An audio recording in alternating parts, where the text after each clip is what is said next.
Sobrang init nga pala ng panahon ngayon. Kaya naman talaga maya ako nainom ng tubig na malamig. Habang nainom ako, lumapit naman sa akin ang pamakin ko na si Kappa Girl. O bakit Kappa Girl? Ano yun? Alam mo Kuya Dugs, para ma-refresh ka, gumawa ka ng Mango Yakult. Ano? Mango Yakult? Masarap ba yan? Oo Kuya Dugs, at pag ginawan mo ako nito, magiging kamukha mo po si Daniel Padilla.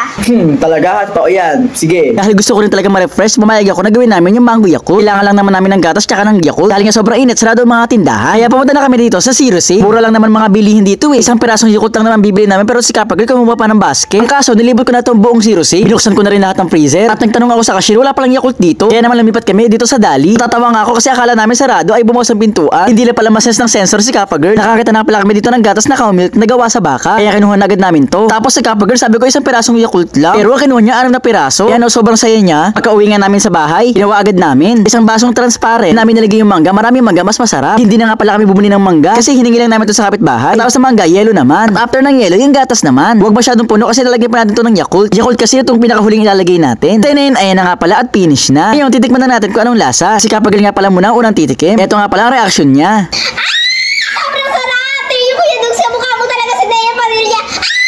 Sobrang sarap daw, sabi ni Kappa Girl. Kaya ako naman ang next na titikim itong Mango Yakult. First time ko na din makatikim nito. Itong honest review ko. At ang masasabi ko ay sobrang sarap. O diba ang sarap, kamukha mo talaga si Daniel Padilla. O yan, sige na, abusin mo na yan.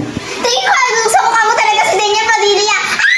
Kakauwi ko lang galing Maynila. Pagpasok ko nga dito sa bahay ko, naabutan ko si Mama Dugs na parang sinusuyo si Kappa Girl. Kaya tanong ko anong problema. Bakit malungkot si Kappa Girl? Ay nako, may pinagbibigit to sing pamangkin mo si Kappa Girl. Kausapin mo nga. Dahil suko na si Mama Dugs, ako na nga daw bahala kay Kappa Girl at tanungin ko kung ano ba talagang problema niya. Kasi yung classmate ko may acrylic marker.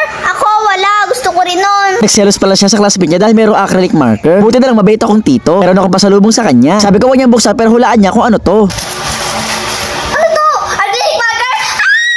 Thank you Kuya Dugs, kamukha mo talaga si Daniel Padilla.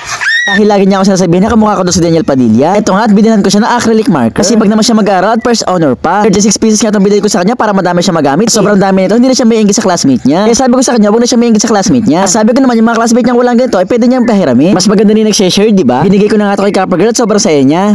O ayan Kappa Girl, pwede mo na siya itry. Thank you Kuya Dugs, kamukha mo talaga si Daniel Padilla.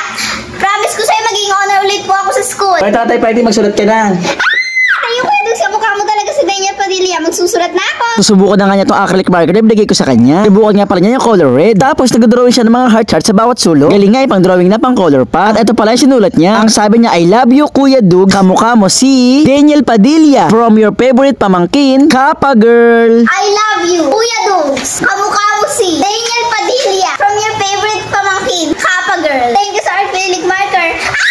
Promise naman siya sa akin na mag-aaral siya mabuti. Ano yan?